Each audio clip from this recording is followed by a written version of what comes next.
Nathan Cole sat alone in his workshop, staring at the broken machine in front of him. His hand shook as he tried to connect two wires together. He had been trying for an hour, but nothing worked. Nothing ever worked anymore. The workshop was cold and dark. Rain leaked through holes in the metal roof, dripping into buckets scattered across the floor. The walls were lined with old workbenches covered in tools, parts, and half-finished projects. Everything was covered in dust and grease. Nathan was 32 years old, but he looked much older. His brown hair was long and dirty. His face was thin and pale. His clothes were stained with oil and hung loose on his body. He had not eaten a proper meal in days. 8 months ago, Nathan had a good life. He worked at a research lab designing new technology.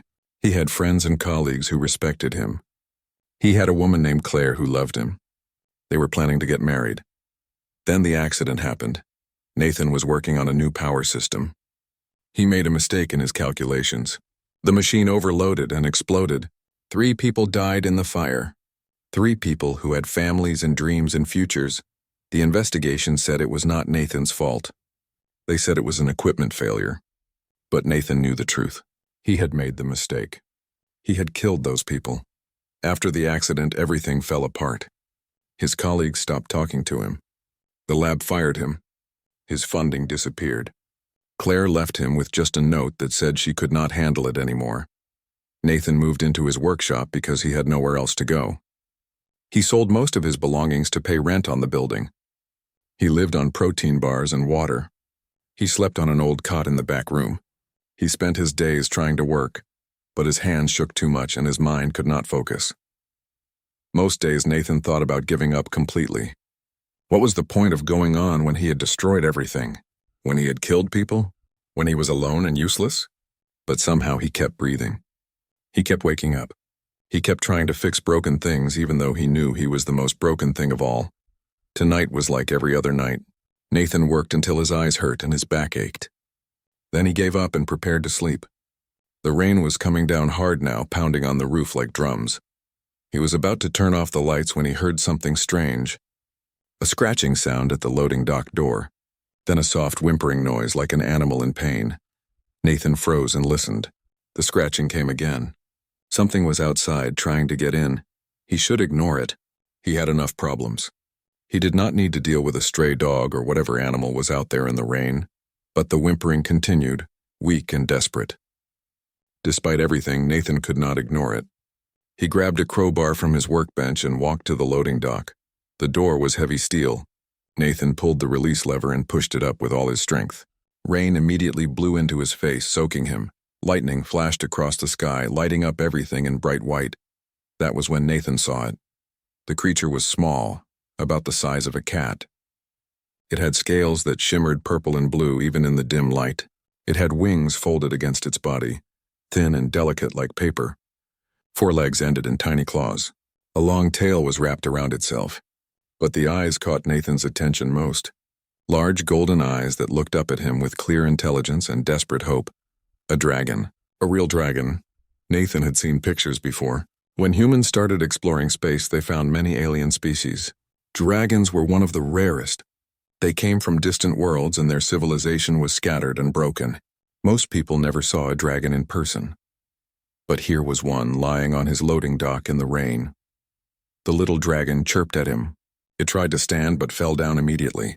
Nathan could see its ribs through its scales. One wing hung at a wrong angle. Deep cuts marked its body. Every part of Nathan's brain told him to close the door. Dragons were protected by laws. Having one without permission could mean prison. Besides, what did he know about caring for an alien? He could barely take care of himself. But as he stood there in the rain, looking into those golden eyes, Nathan felt something he had not felt in months. He felt needed. The dragon was dying. It would not survive the night without help. Nathan could walk away and let it die, or he could try to save it. He set down the crowbar and knelt in the rain. The dragon watched him but did not move. It was too weak to run or fight. Nathan reached out slowly and carefully picked up the dragon. It weighed almost nothing, just bone and scale and dying hope.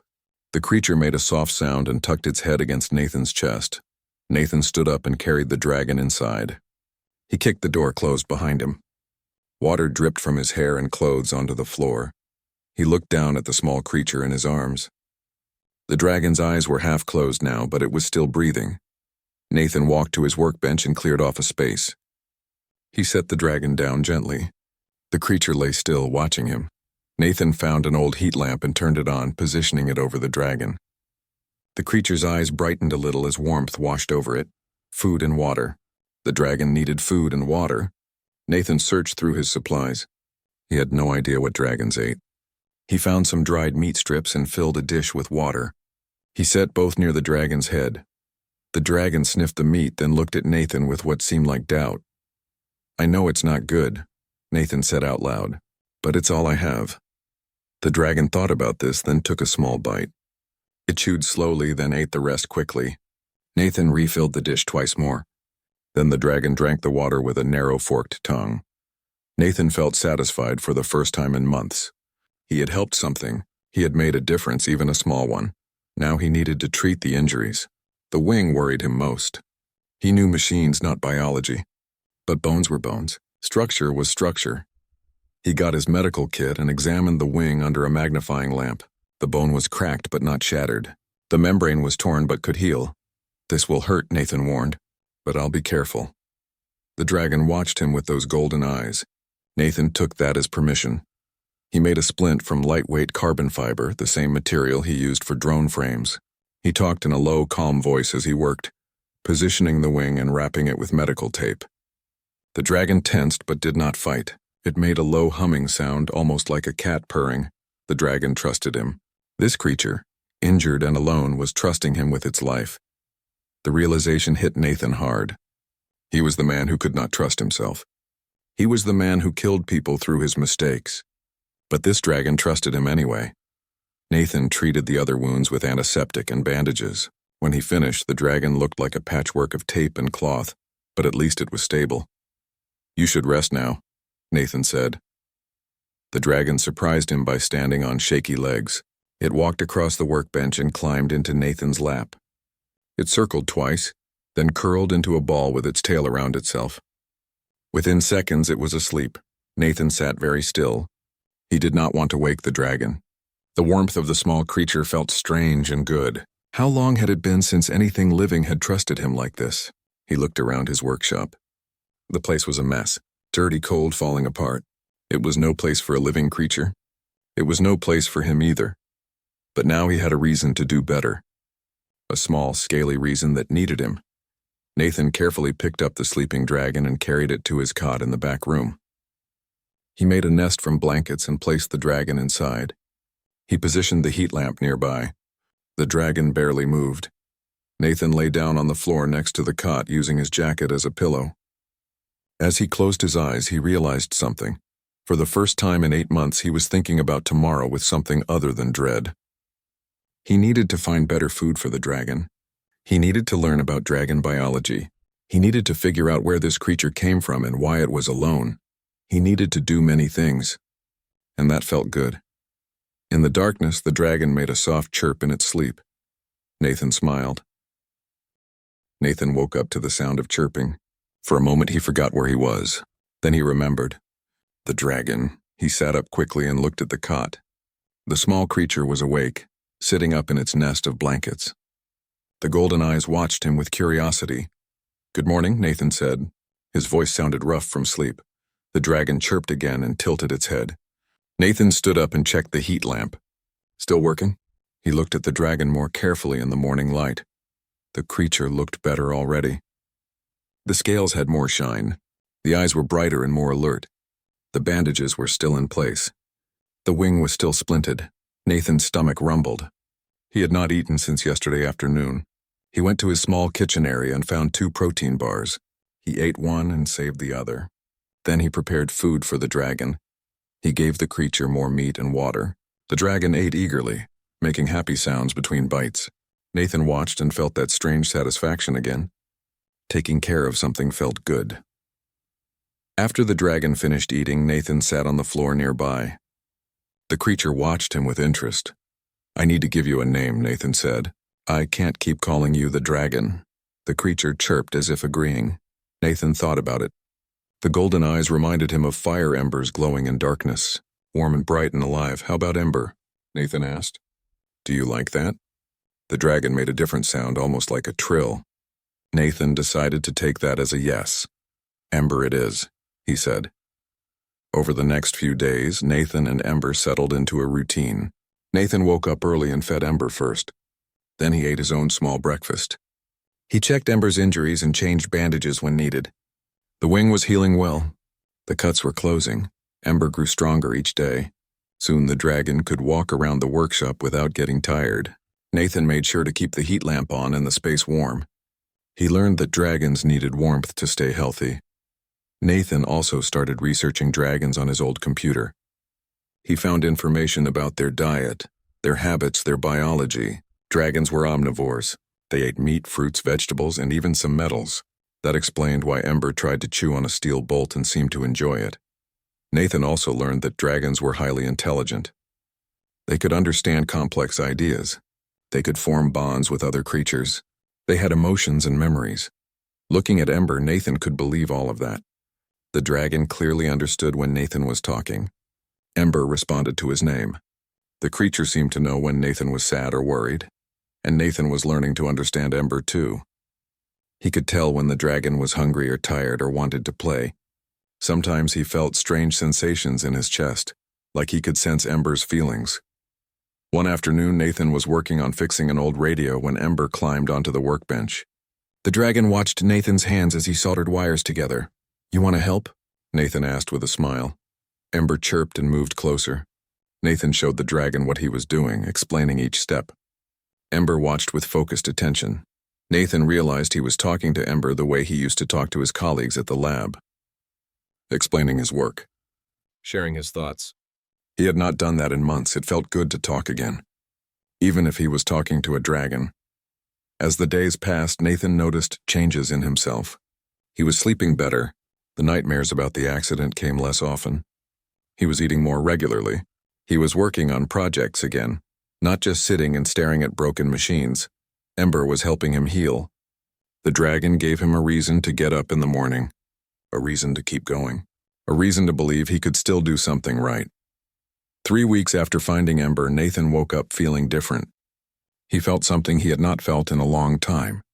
He felt almost happy. He got up and checked on Ember. The dragon was already awake, stretching like a cat. The splint on the wing was ready to come off. Nathan had been checking it every day and the bone had healed completely. "Ready to get that thing off?" Nathan asked. Ember chirped eagerly. Nathan carefully cut away the tape and removed the splint. The wing unfolded slowly. Ember stretched it out, testing it. Then the dragon flapped both wings experimentally. Nathan held his breath. Would the wing work properly? Ember jumped into the air and flew across the workshop. Not far, maybe 10 feet, but it was flying. Real flying. Nathan laughed. He could not help it. The sound surprised him. He had not laughed since the accident. Ember landed back on the workbench and made that happy trilling sound. The dragon was clearly pleased with itself. "Good job," Nathan said, scratching behind Ember's eye ridges. He had learned that the dragon liked that. For the rest of the morning, Ember practiced flying around the workshop. Nathan watched and cheered. The dragon was getting better with each attempt. Soon, Ember could fly from one end of the workshop to the other without landing. Nathan felt proud. He had saved this creature. He had helped it heal. Maybe he was not completely useless after all. That afternoon, while Nathan was organizing his tools, Ember suddenly went still. The dragon's body tensed. The golden eyes focused on the window. "What's wrong?" Nathan asked. Ember flew to the window and looked out. Nathan joined the dragon and looked outside. A vehicle was coming down the dirt road toward his workshop. A sleek government shuttle with official markings. Nathan's heart sank. Someone knew about Ember. Someone was coming. "No," Nathan said firmly. He grabbed Ember from the window. "You need to hide." He carried the dragon to the back room and set Ember down. "Stay here. Stay quiet. Don't come out no matter what happens." Ember's eyes were wide. The dragon could sense Nathan's fear. "It'll be okay," Nathan said, trying to sound confident. "I'll handle this." He closed the door and took a deep breath. Then he walked to the front entrance and waited. The shuttle landed outside. 2 people got out. They wore gray uniforms with official badges. One was a tall man with short black hair. The other was a woman with sharp features and cold eyes. Nathan opened the door before they could knock. "Can I help you?" The woman smiled, but it was not a friendly smile. Nathan Cole? I'm Agent Lisa Palmer. This is Agent Greg Morris. We're from the Colonial Administration Bureau. We need to talk to you. About what? Nathan asked, trying to sound calm. May we come in? Morris asked. It was not really a question. Nathan stepped aside. The agents walked into his workshop and looked around. Palmer pulled out a small device and scanned the room. Interesting place you have here. I'm a tinkerer, Nathan said. I fix things. Yes, we know about you, Morris said. We read your file. You used to work at the research lab. Terrible thing, that accident. Nathan's hands clenched into fists. What do you want? Palmer put away her scanner. 3 weeks ago, a transport ship crashed in the mountains. It was carrying dragon hatchlings to a sanctuary. Most were recovered. But one escaped. We've been tracking it. Nathan's mouth went dry. And our sensors detected unusual energy readings coming from this location. Morris continued. Energy readings that match a young dragon. So we're here to ask if you've seen anything unusual. Nathan's mind raced. He could lie. He could deny everything. But would they believe him? Before he could answer, a sound came from the back room. A chirp, soft but clear. Palmer and Morris looked at each other. Mr. Cole, Palmer said carefully. Is there something you need to tell us? Nathan looked at the closed door. He thought about Ember, about the trust in those golden eyes, about how the dragon had given him a reason to live again. He could not let them take Ember away. Yes, Nathan said. There is. He walked to the back room and opened the door. Ember sat in the middle of the floor, looking small and scared. When the dragon saw Nathan, it immediately ran to him and climbed up to his shoulder. Palmer and Morris followed him into the room. The woman's expression changed when she saw Ember. So you did find the hatchling, Palmer said. That's good. We were worried. What happens now? Nathan asked. His arm went protectively around Ember. We take the dragon to the sanctuary facility, Morris said, checking his tablet. Standard protocol. Medical evaluation, then relocation to the proper world. No, Nathan said. Palmer raised an eyebrow. Mr. Cole, you don't have a choice. Dragons are protected. Keeping one without authorization is illegal. Then arrest me, Nathan said. But you're not taking Ember. Ember? Morris asked. That's the dragon's name, Nathan said. Palmer sighed. I understand you've become attached. But this isn't a pet. This is an endangered alien species. It needs to be with other dragons. Why? Nathan challenged. Look at Ember. Does the dragon look unhealthy? Unhappy? Palmer studied Ember carefully. The dragon had grown in 3 weeks. The scales shone. The eyes were bright. The body looked strong and healthy. You've done well, Palmer admitted. But that doesn't change the law. Nathan felt Ember trembling against him. The dragon was scared. These strangers threatened their safety, and then Nathan felt something else. A warmth in his chest, a connection. He could feel Ember's fear as if it were his own. What if there was another way? Nathan asked suddenly. Morris frowned at Nathan. What kind of other way? Nathan's mind worked quickly. He remembered reading about special circumstances in his research. The law allows private individuals to care for protected species if they meet certain requirements. Proper facilities, knowledge, ability to provide care. That designation is extremely rare, Palmer said. Usually only for research institutions. But it exists, Nathan pressed. I'm not asking to keep Ember as a pet. I'm asking to be a legal guardian. I can provide everything needed. I've already proven that. Morris shook his head. You've provided basic care for 3 weeks. Dragons live for centuries. They grow large. They have complex needs. You're living in a warehouse with barely enough money to support yourself. The words hurt because they were true, but Nathan had nothing left to lose. Give me a chance, Nathan said. Evaluate this place. Evaluate me. Set whatever standards you want. I'll meet them.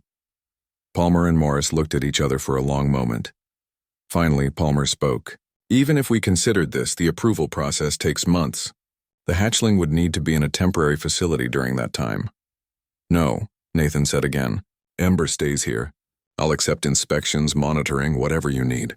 But we stay together. That's not how this works, Morris said, his patience wearing thin. Ember suddenly spread both wings and hissed at the agents.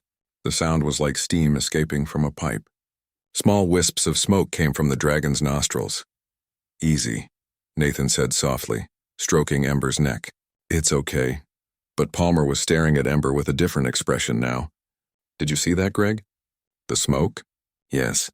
Palmer pulled out her device and scanned Ember. Her eyes widened as she looked at the readings. This is remarkable.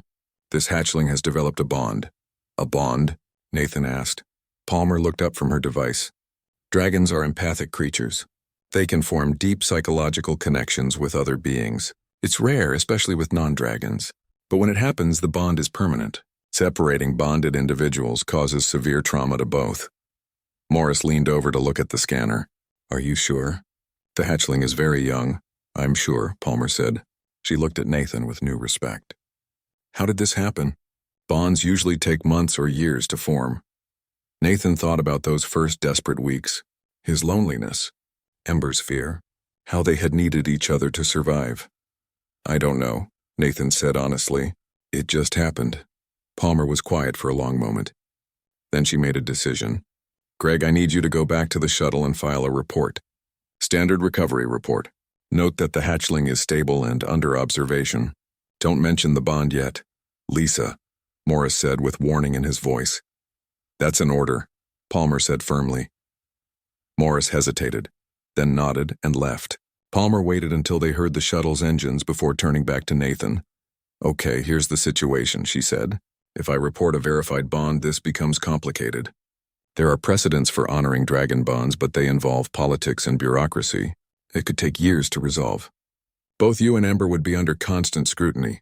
But, Nathan prompted, but if the hatchling was never officially recovered, if it remained classified as missing, then there's no case to pursue. Palmer met his eyes. Do you understand what I'm saying? Nathan understood perfectly. She was offering him a way to keep Ember without legal trouble, but it would mean staying hidden from the system. Why would you do this? Nathan asked. Palmer's expression became sad. 10 years ago, I had to separate a bonded pair.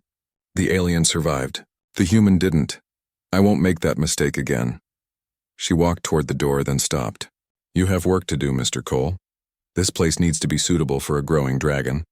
I'll check in periodically off the record. If I see any signs of neglect or inadequate care, I'll bring down the full weight of the Bureau on you. Are we clear? Crystal clear, Nathan said. Palmer nodded and left. Nathan heard the shuttle take off a few minutes later. He looked down at Ember, who was still on his shoulder, watching him with those intelligent golden eyes.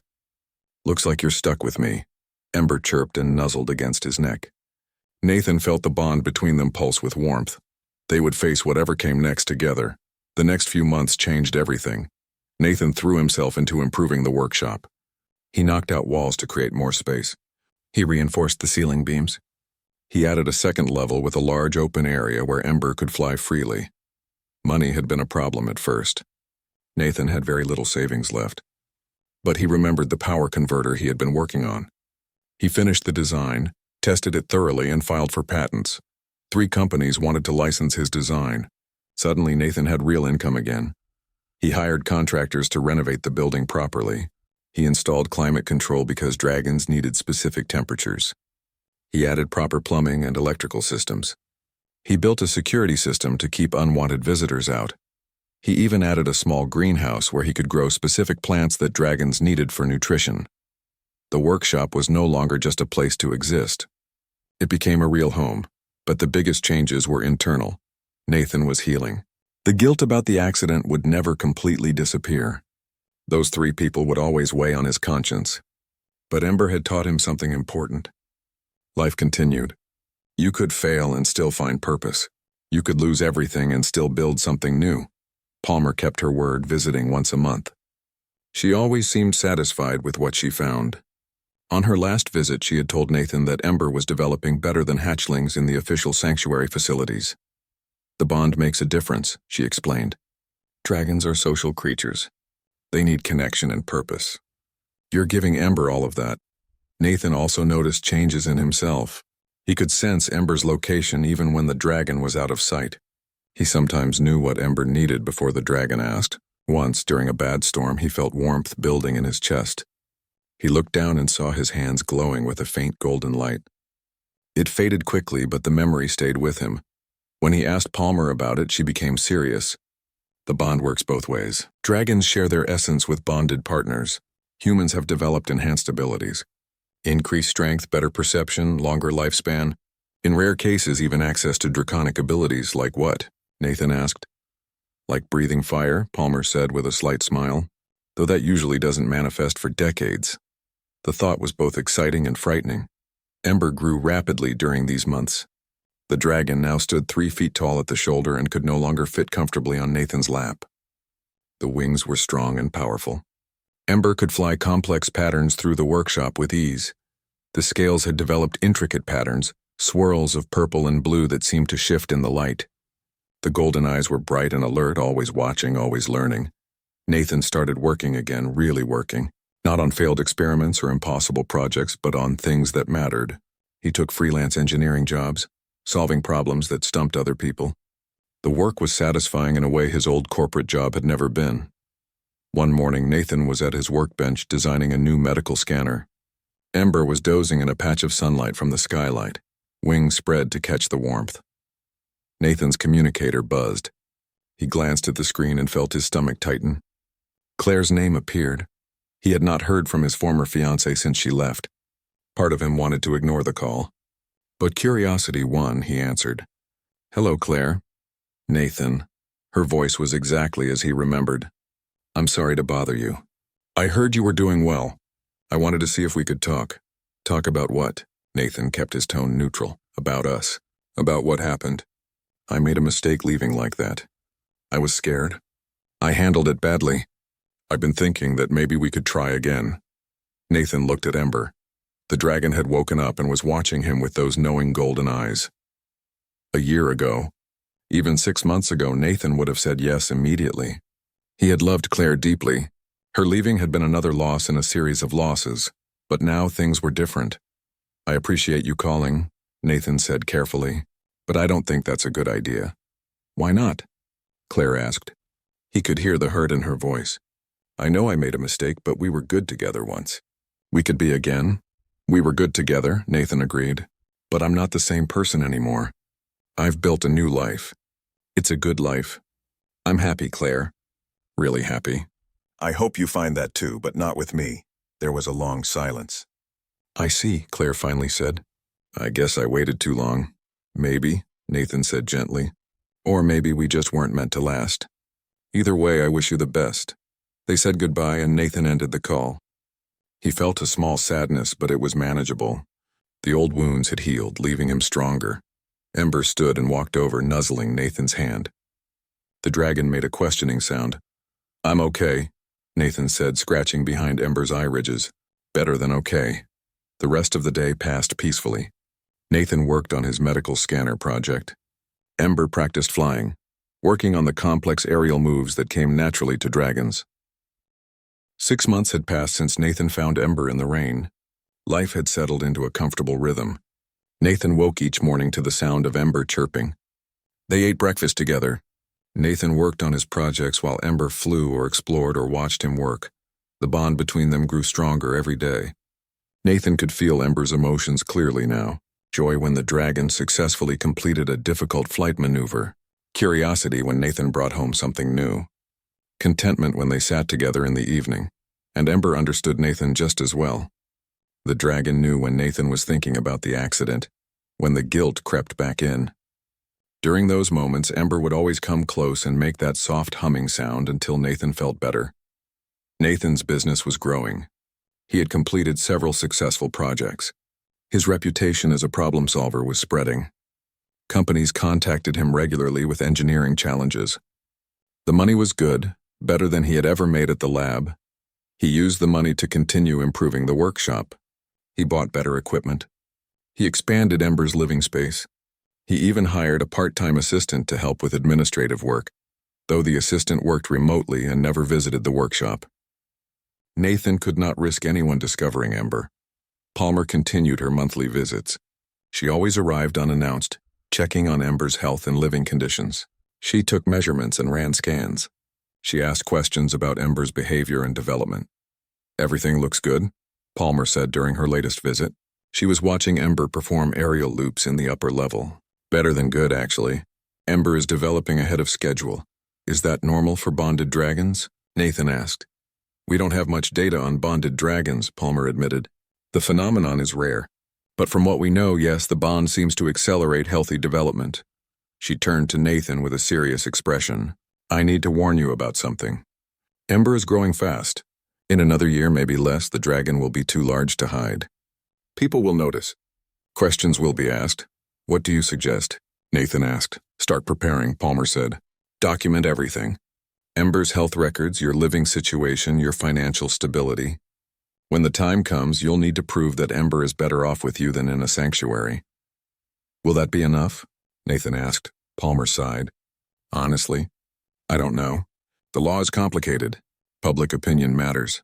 There will be people who think dragons should only live with other dragons. There will be political pressure. But we have the bond, Nathan said. Yes, Palmer agreed. And that's your strongest argument. Bonds are recognized and respected, but you'll still face challenges. After Palmer left, Nathan thought about her warning. He had been living day to day, focusing on the present. But the future was coming whether he was ready or not. He decided to start preparing.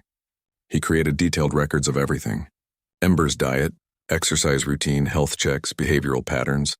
He documented his income, his living expenses, the improvements to the workshop. He gathered character references from his clients. He also started researching legal precedents for bonded pairs. There were not many cases, but they existed. Some had ended well. Others had not. Nathan was determined that his and Ember's case would end well. One afternoon, while Nathan was working on a new project, Ember suddenly became agitated. The dragon flew to the window and looked out, making an alarmed chirping sound. Nathan joined Ember at the window. A group of people was gathered outside the workshop fence. They were taking pictures and pointing. Nathan's heart sank. Someone had noticed. He grabbed his jacket and went outside. The group consisted of 5 people, mostly young adults. They had cameras and recording equipment. Can I help you? Nathan called out as he approached. A young woman with bright red hair spoke up. Are you Nathan Cole? We heard rumors about something unusual here. Some people say they've seen a dragon flying around this building. Nathan's mind raced. Denying it would only make them more suspicious, but confirming it could lead to disaster. Who are you? Nathan asked instead. I'm Casey Johnson, independent journalist, the woman said. These are my colleagues. We investigate unusual stories. There's no story here, Nathan said firmly. Just a private workshop. I'd appreciate it if you'd leave, but Casey was not giving up. Look, we're not trying to cause trouble. If you do have a dragon, that's actually amazing. People would love to hear about it. We could tell your story properly, not like the government would. There's no story, Nathan repeated. Please leave or I'll call the authorities. The group exchanged glances. Finally, Casey nodded. Okay, we'll go. But if you change your mind, here's my contact. She held out a card. Nathan took it without looking at it. He waited until the group got in their vehicle and drove away. Then he hurried back inside. Ember was waiting anxiously by the door. The dragon could sense Nathan's stress. It's okay, Nathan said, though he was not sure that was true. They're gone. But he knew this was just the beginning. If one journalist had heard rumors, others would too. The secret was getting harder to keep. That night, Nathan could not sleep. He lay on his bed, staring at the ceiling, thinking about options. He could try to hide Ember completely, but that was becoming impossible. The dragon was too large now. He could reach out to Palmer and ask for help. Or he could do what Casey suggested and tell his story publicly, on his own terms. Each option had risks. Each option could end badly. Ember climbed onto the bed and curled up next to Nathan. The dragon's warmth was comforting. What should I do? Nathan asked quietly. Ember made a soft sound and looked at Nathan with those wise golden eyes. And Nathan felt something through the bond. Not words, but a feeling. Trust. Confidence. Whatever Nathan decided, Ember would support him.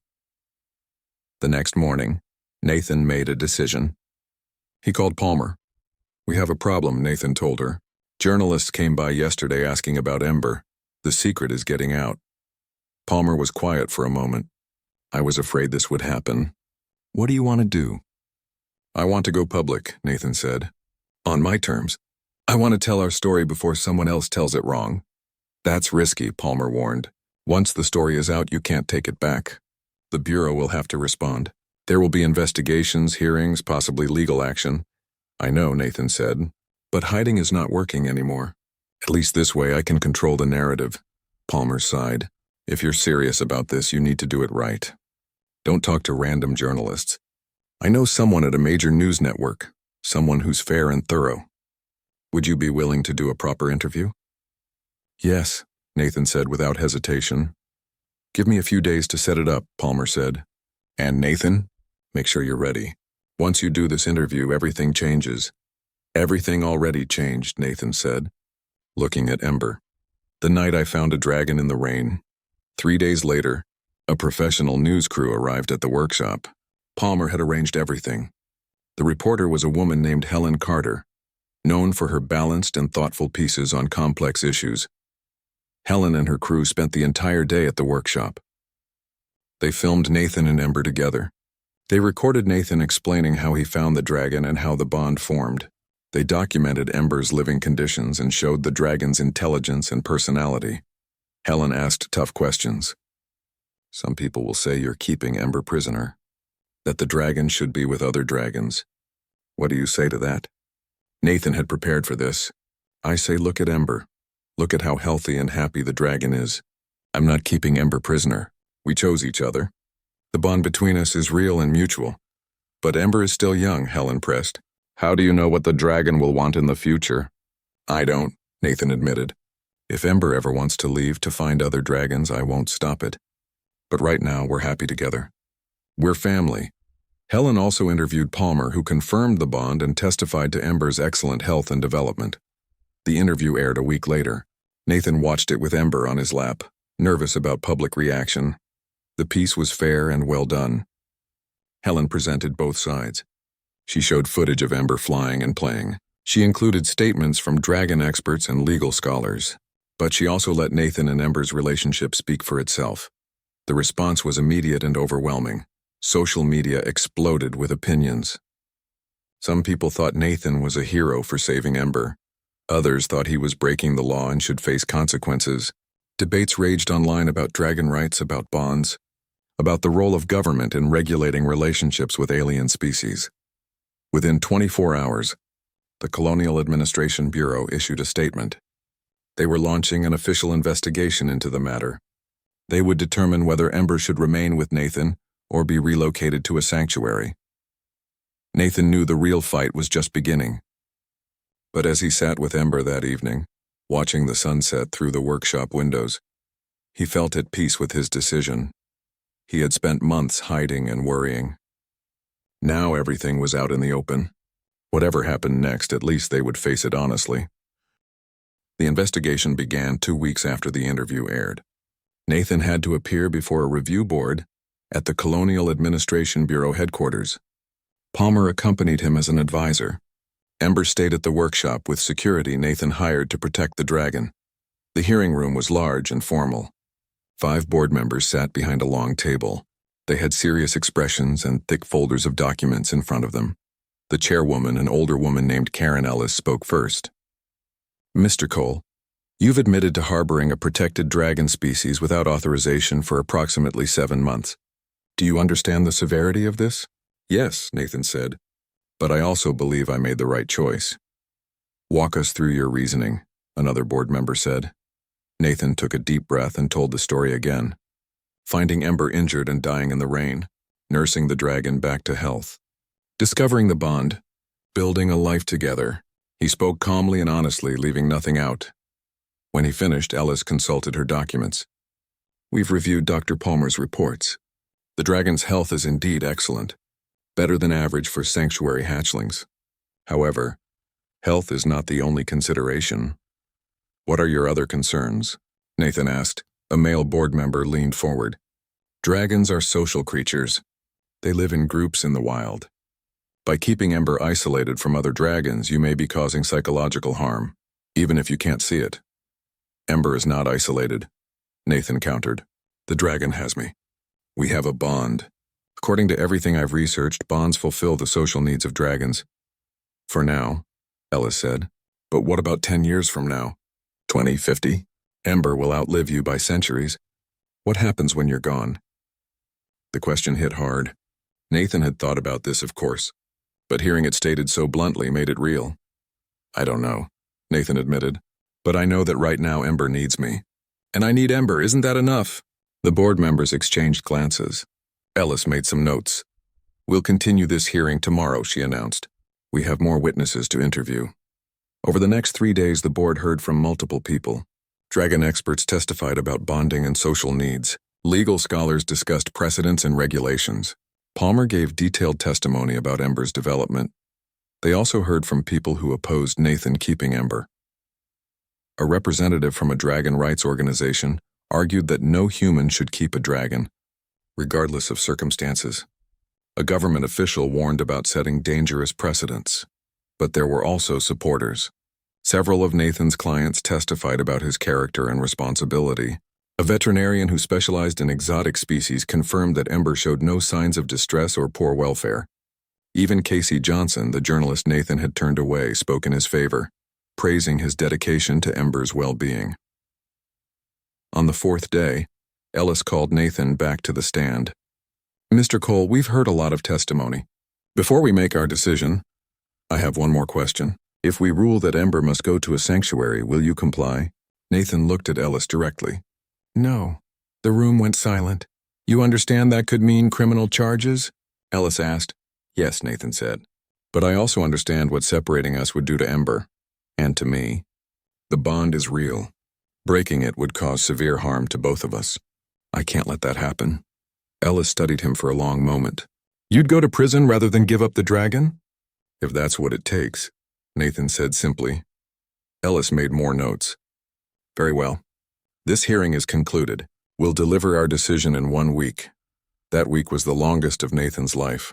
He tried to work but could not focus. He tried to stay positive for Ember's sake, but the dragon could sense his anxiety through the bond. Palmer visited twice. She tried to be encouraging, but admitted the outcome was uncertain. The board could go either way, she said. Ellis is fair, but she follows the rules. And the rules are not on our side. Nathan spent a lot of time with Ember during that week. They flew together, with Nathan using a harness system he had designed. They explored the hills around the workshop. They sat together watching the stars. Whatever happens, Nathan told Ember one evening, I want you to know that finding you was the best thing that ever happened to me. You saved my life. You gave me a reason to keep going. I'll never forget that. Ember nuzzled against him and made that soft humming sound. Through the bond, Nathan felt the dragon's love and trust. Finally, the day came. Nathan returned to the Bureau headquarters alone. Palmer was already there, looking tense. Any hints about which way they're leaning? Nathan asked. None, Palmer said. Ellis is good at keeping secrets. They entered the hearing room. The 5 board members were already seated. Ellis had a document in front of her. Mr. Cole, please stand, Ellis said. Nathan stood, his heart pounding. Ellis looked at the document, then at Nathan. This board has carefully considered all evidence and testimony. This has been one of the most challenging cases we've handled. The law is clear about unauthorized possession of protected species. However, the law also recognizes the unique nature of draconic bonds. She paused. Nathan held his breath. After much deliberation, Ellis continued. This board has decided to grant you conditional guardianship of the dragon known as Ember. Nathan felt his knees go weak. Palmer grabbed his arm to steady him. Conditional? Nathan managed to ask. Yes, Ellis said. You will be subject to regular inspections for the next 5 years. You must maintain appropriate facilities as Ember grows. You must allow Ember contact with other dragons at least twice per year, and you must demonstrate continued financial stability and ability to provide care.